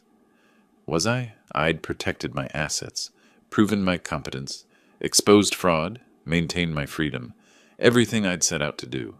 But victory tasted like ashes mixed with regret. The photograph in my pocket showed a 7-year-old who'd loved his father. That boy was gone. The man who'd replaced him was broken, bitter, and bankrupt. I'd broken him.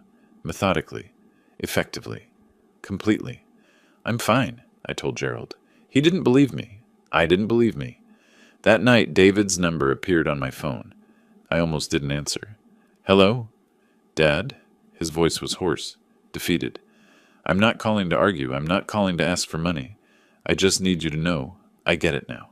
I understand what I tried to do to you. I understand why you fought back. A long pause. I deserved everything you did to me. I said nothing. Jessica and I are getting divorced. She moved back to Orlando permanently. I'm living in a place with roaches and working delivery apps to afford ramen. He laughed bitterly. Everything you built over decades, I tried to steal in months. And you showed me what happens when you underestimate someone. Is there a point to this call, David? Just this. You won. Completely. Totally. I have nothing left to take. No way to fight back. Nowhere to go but down.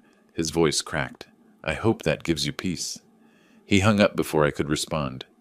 I sat in the silence of my house on Sunset Drive, surrounded by everything I'd successfully protected, and wondered why peace felt so far away. August bled into September with heat that refused to break. The house felt larger than it should. Rooms I hadn't entered in weeks gathered dust. My victory had bought me security and loneliness in equal measure. Gerald stopped by more frequently. Checking on me, he claimed, making sure I hadn't gone full hermit. You've been sitting on this porch every evening for 2 weeks, he observed one afternoon, settling into his usual chair. Same position, same expression, same emptiness. I'm fine. You're not. Gerald leaned forward, elbows on knees. You won, Milton. Protected everything. Exposed the fraud. Made them pay. So why do you look like you lost? I didn't answer immediately. A pelican dove for fish in the distance, came up empty. Tried again. I keep thinking about a conversation we had years ago, I finally said. David was maybe 14. Got in trouble at school for cheating on a test. I sat him down, told him actions have consequences. Told him character matters more than shortcuts. Sounds like good parenting. He looked at me and said, I understand, Dad. I won't disappoint you again. I gripped my coffee mug tighter. I believed him. Thought I'd raised someone with integrity. Gerald was quiet, patient. Now he's living in a 950 studio on Missouri Avenue, delivering DoorDash orders to survive, drowning in debt he'll never escape. I met Gerald's eyes. I did that. Methodically. Systematically. I destroyed my own son. He tried to destroy you first. I know. That's what makes this complicated. I set down the mug. Justice says he deserved consequences. But Gerald, I didn't just deliver consequences. I delivered annihilation. I could have stopped at protecting my assets. Instead, I kept pushing until there was nothing left of him. You think you went too far? It wasn't a question. Gerald had known me long enough to read between silences.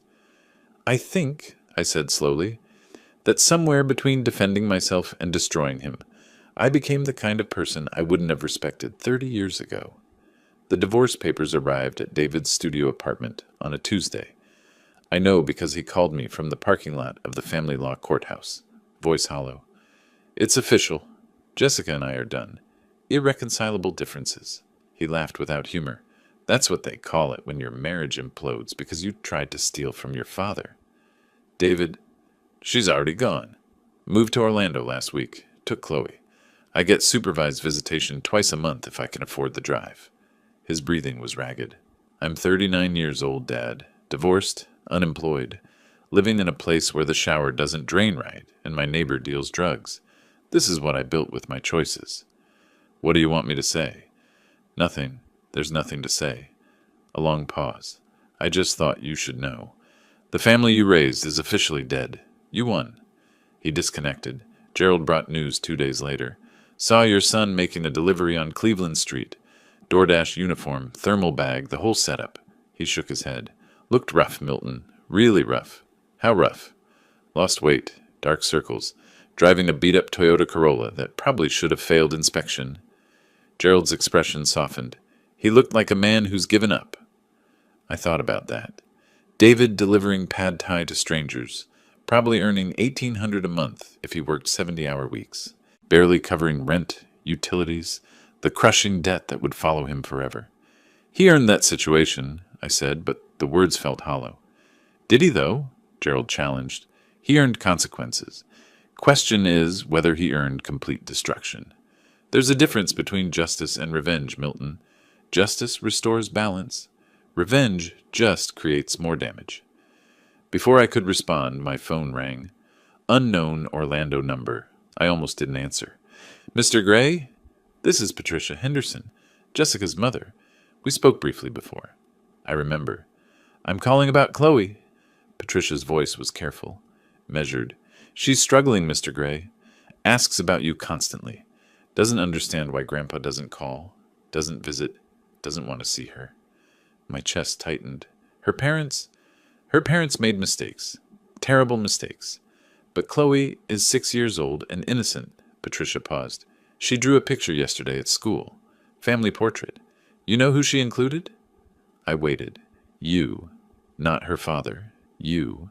The teacher asked why Daddy wasn't in the picture, and Chloe said, because Daddy made Grandpa sad. Patricia's voice cracked slightly. She thinks this is all her fault somehow, that if she'd been better, you wouldn't have left. The words hit like physical blows. Chloe. Innocent Chloe, who'd done nothing wrong except be born to terrible parents. Can I speak with her? She's at school, but I can have her call you tonight. Patricia hesitated. Or you could come visit. She'd love that. She keeps asking when she can see you. After we hung up, I sat motionless on my porch. The afternoon stretched long and quiet. Gerald had left, sensing I needed space to think. I'd spent months building the perfect revenge, protected my assets, exposed fraud, destroyed reputations, bankrupted enemies, won every battle, claimed every victory. But Chloe was collateral damage. An innocent child who missed her grandfather, who didn't understand adult wars, who thought she'd somehow caused this rift. My phone rang that evening. Patricia's number. Grandpa? Chloe's voice was small, hesitant. Hey, sweetheart. Why don't you come see me anymore? Did I do something bad? The question cut deeper than any legal filing ever had.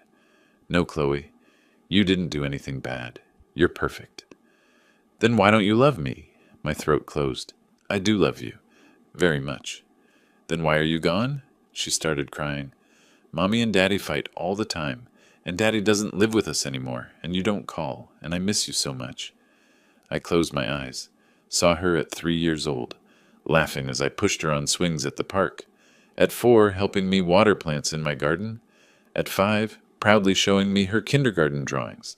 At 6, caught in the crossfire of adult stupidity and greed. Chloe, listen to me. None of this is your fault, not one bit.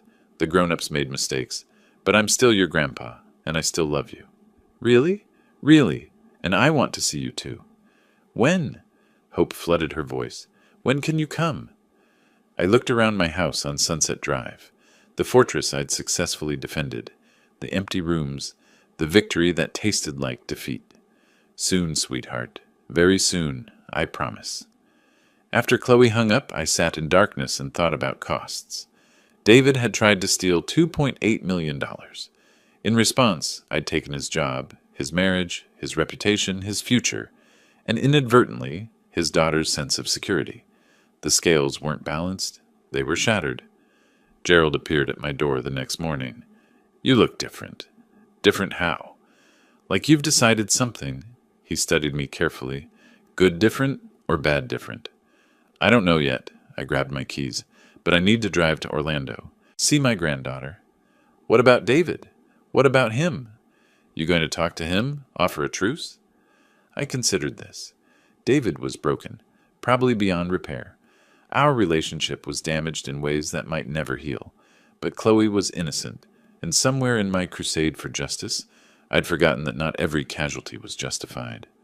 "I don't know," I admitted, "but I can't keep punishing her for her parents' sins. That's not justice. That's just cruelty." Gerald smiled. "Now you're thinking clearly." "Am I? I destroyed my son, Gerald. Completely. Maybe permanently. That's not something you come back from." "Maybe not. But you can stop making it worse." Gerald gripped my shoulder. "Justice was protecting yourself. Everything after that was revenge. The question is whether you're ready to stop." I thought about David's voicemail, the brokenness in his voice, the admission of guilt and acceptance of consequences. I thought about Jessica, blacklisted from employment, living with her parents at 37. I thought about Chloe, who just wanted her grandfather back. I protected what was mine, I said quietly, but in the process I lost what mattered. So what now? Now I try to figure out if anything can be salvaged. I walked toward my truck, starting with my granddaughter. The rest, I don't know. Maybe some things can't be fixed. Gerald watched me pull out of the driveway. "Milton," I stopped, rolled down the window. "Revenge is easy. Forgiveness is hard. But only one of them lets you sleep at night." The drive to Orlando took 90 minutes. I spent every minute wondering if I'd pushed too far, if justice had turned into something uglier, if winning meant anything when it cost you everyone you loved. Patricia answered the door. She's been waiting by the window for an hour, wouldn't eat breakfast. "Is David—" "David doesn't know you're coming. Jessica called him yesterday, told him she thought you and Chloe should reconnect. He didn't object. I think he's too broken to fight anything anymore." Before I could respond, small footsteps thundered down the hallway. "Grandpa!" Chloe crashed into my legs with the full force of a 6-year-old who'd missed someone desperately. I picked her up, felt her arms wrap around my neck, and for the first time in months, something in my chest loosened. "I missed you so much," she whispered into my shoulder. "I missed you too, sweetheart." She pulled back, looked at my face with serious eyes. "Are you going to go away again?" I thought about my empty house, my complete victory, the hollow triumph that had left me alone with my righteousness. "No, Chloe, I'm not going anywhere." The afternoon passed in a blur of coloring books and stories. Chloe showed me her room, her toys, her school projects. We fed ducks at a nearby park. She held my hand and chattered about everything and nothing. As the sun started setting, Patricia pulled me aside. She needed this. "Thank you for coming. I should have come sooner. You were hurt, angry. Those feelings were valid." Patricia's expression was kind, but firm, but punishing David also punished her. "I hope you see that now?" I did, too clearly. On the drive home, I called Lawrence. The civil suit against David and Jessica. What would it take to settle? "Milton, I want to know my options. Can we reduce the judgment?" Lawrence was quiet. "Yes, but why?" "Because my granddaughter shouldn't have to grow up knowing her grandfather destroyed her parents completely. There's a difference between justice and annihilation. I'm learning that difference about 6 months too late." "What are you proposing?" "I don't know yet, but the war needs to end, before there's nothing left to salvage." Lawrence drafted the settlement proposal 3 days later. The $515,000 judgment would be reduced to $50,000, payable over 10 years at $5,000 annually. No interest. No penalties for late payment, if David could document genuine hardship. "This is extraordinarily generous," Lawrence observed. "He'll never fully compensate you." "I don't need compensation. I need to sleep at night." I signed the papers. "Send it to his attorney." David called within hours of receiving the offer. His voice shook. "Is this real?" "It's real." "Why? After everything I did, why would you—" "Because my granddaughter shouldn't have to grow up knowing I destroyed her father completely." I kept my tone level. "This doesn't mean I forgive you, David. It means I'm choosing to stop punishing Chloe for your mistakes. Silence on his end. Then, can we meet? Face to face? I need to say things that don't work over the phone. When? Whenever you're willing. I thought about that. Part of me wanted to refuse, to maintain the wall I'd built. But Gerald's words echoed, "Forgiveness is hard, but it's the only thing that lets you sleep at night." Crest Lake Park, Saturday afternoon, 2 o'clock. Saturday arrived with temperatures finally dropping into the 70s. The park was busy with families, joggers, people feeding ducks by the water. I found David sitting at a picnic table near the playground, watching children on swings with an expression I recognized, longing mixed with regret. He'd lost weight. Gerald hadn't exaggerated. His DoorDash shirt was clean but worn. The confidence that had carried him through his scheme had been replaced with something closer to defeat. He saw me approaching and stood, hesitated, then sat back down. I took the bench across from him. "You wanted to talk." "I don't know where to start." His hands twisted together on the table. "I've practiced this conversation 100 times, and now that you're here, everything I planned to say feels inadequate." "Try anyway." He took a breath. "I was a terrible son. Not just in the guardianship scheme, though that was unforgivable, but in everything that led to it. I looked at you and saw a bank account instead of a father. I listened to Jessica complain about money and thought the solution was stealing from you instead of living within our means." His voice cracked. "I was willing to have you declared insane, Dad, to lock you away, to steal your freedom and your dignity and pretend it was love." I stayed silent, let him continue. "The worst part is I thought you were weak, an easy target, some old man who'd never fight back." He met my eyes finally. "Then I watched you on TV receiving an award from the governor, heard about your Bronze Star, your 15 years in the Marines, your charity work that touched hundreds of families, and I realized I never knew my own father because I never bothered to ask." "You only cared what I had," I said quietly, "not who I was." "Exactly." He wiped his eyes roughly. "I deserve everything that happened.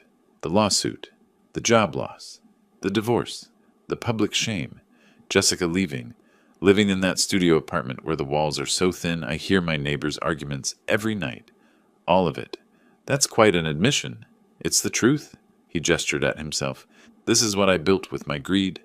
39 years old, delivering pizzas to survive, drowning in debt I'll never fully pay. My daughter lives 3 hours away and barely knows me. My wife, ex-wife, won't speak to me. The town I grew up in treats me like a criminal." "You were a criminal." "I was." He didn't argue. "But you know what the worst part is? It's not the poverty or the shame or the debt. It's knowing that I had a father who would have helped me if I'd just asked. If I'd been honest about the financial trouble instead of trying to steal. If I'd treated you like a person instead of an ATM." A child's laughter rang out from the playground. We both turned to watch. The sound felt incongruous against our conversation. "I'm accepting your settlement offer," David said. $5,000 a year for 10 years. It'll take everything I can scrape together, but I'll pay it. Not because I have to. I know bankruptcy would wipe most of it, but because it's the only way I can prove I've changed." "Changed how?" "I got a second job. Night shift at a Walmart distribution center. Between that and DoorDash, I'll make enough to cover rent, debt payments, and maybe see Chloe once a month." He smiled bitterly. "Not exactly the life I imagined, but it's honest work. That's more than I could say 6 months ago. I studied my son, the boy I'd raised, the man who'd betrayed me, the broken person now trying to rebuild from rubble. Jessica called me last week," he continued. "She's taking classes at Valencia College. Business administration. Says she's done pretending to be an influencer and wants real skills. She's ashamed of what we did. Won't even visit Clearwater because she can't face people. She should be ashamed. We both should." David leaned forward. "Dad, I'm not asking for forgiveness. I don't deserve that. I'm not asking you to forget what I did or pretend it didn't happen. I just need you to know. I understand now. I understand what I tried to take from you. And I'm sorry. Truly, completely, devastatingly sorry." The apology hung in the air between us. No excuses, no blame shifting, just acknowledgement and remorse. "I'm sorry too," I said finally. His head jerked up. "What?" I'm sorry I didn't stop at protecting myself. You tried to destroy me, and I responded by destroying you. That was justice up to a point. After that point, it became revenge. I kept pushing until there was nothing left of you. You deserved consequences. Prison, probably. Definitely public exposure and financial penalties. I cut him off. But I made sure you lost everything. Your marriage, your job, your reputation, your connection with your daughter. Some of that was inevitable. Some of it was me being thorough. You were protecting yourself. I was annihilating you. There's a difference. I watched the ducks paddling near the shore. Gerald asked me if I was doing okay with all this. I kept saying I was fine, but I wasn't. Victory felt like ashes because somewhere in my crusade for justice, I forgot that you were still my son. David's shoulders shook. He covered his face with his hands. I won't forget what you did, I continued. I can't. Trust doesn't come back easily. Maybe it never comes back fully, but I can stop making your life harder. I can reduce the debt to something manageable. I can let you rebuild. Why? His voice was muffled by his hands. Because Chloe asked me why I don't love her anymore. Because she thinks your mistakes are her fault. Because I'd rather be her grandfather than your executioner. He lowered his hands. Tears streaked his face. I don't know how to make this right. You don't. Not completely. Some things can't be fixed. I stood.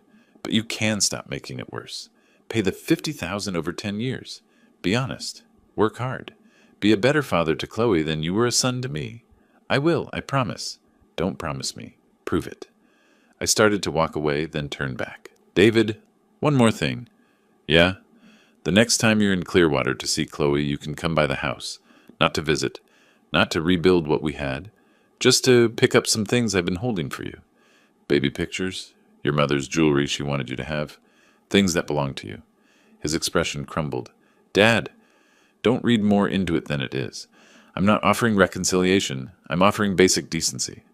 I paused. But maybe someday, if you prove you've really changed, we can try for more. Someday, not today. I left him at that picnic table, crying quietly while children played nearby. Gerald found me on my porch that evening. How'd it go? He apologized. Meant it, I think. I sipped my coffee. Jessica's taking college classes. David's working 2 jobs. They're trying to rebuild from nothing? You reduced the judgment to $50,000, payable over 10 years. Gerald nodded slowly. That's mercy, Milton. Not weakness. Mercy. Maybe. Or maybe I'm just tired of being angry. I watched the sunset paint Clearwater pink. I won everything, Gerald. Protected my assets. Exposed the fraud. Destroyed their reputations. Made them pay. But winning didn't feel how I expected. How did you expect it to feel? Satisfying. Instead, it just felt empty. I set down my coffee. I spent 6 months proving I wasn't weak, wasn't stupid, wasn't an easy target. But in the process, I lost my family. That's not victory. That's just different kind of loss. So what now? Now I try to figure out what comes after revenge. Lawrence tells me Dennis Fowler's serving 18 months in federal prison for the guardianship schemes. Dr. Curtis got 5 years for Medicare fraud. The people who tried to destroy me are facing consequences. And David? David's paying his debt. Slowly. Painfully. But honestly. I paused.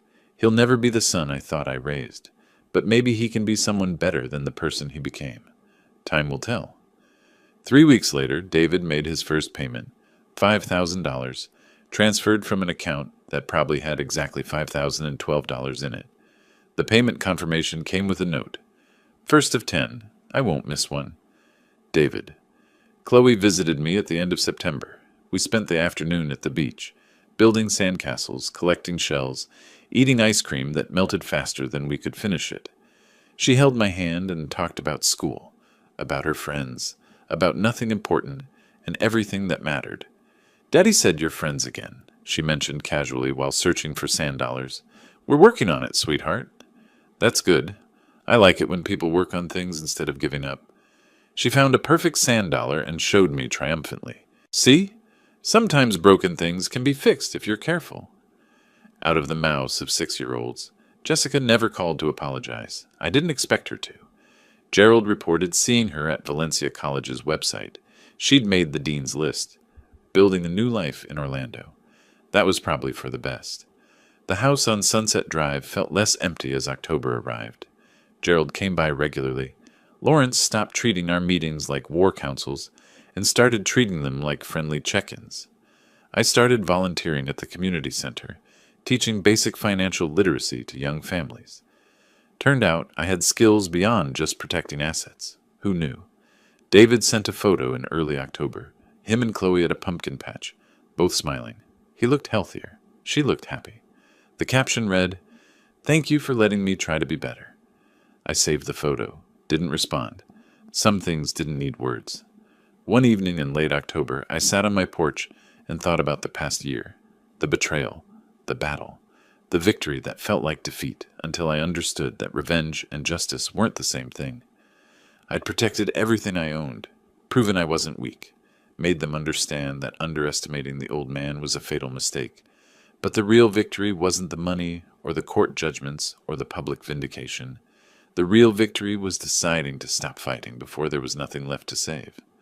Gerald joined me, bringing oranges from his tree. "You look peaceful." I feel closer to it than I did 6 months ago. What changed? I realized that being right doesn't always mean being happy, and being strong doesn't always mean being unforgiving. I took an orange. David betrayed me. Jessica enabled it. They deserved consequences, but Chloe deserved a grandfather. And I deserved peace more than I deserved revenge. Took you long enough to figure that out. Better late than never. The sun set over Clearwater Bay, painting the sky in colors that no longer reminded me of blood. Just beauty. Just another day ending, another day beginning. I'd won the war, but more importantly, I'd stopped fighting before victory cost me everything that actually mattered. That was the lesson David never learned until it was too late. Some battles aren't worth winning if you lose yourself in the process. Me?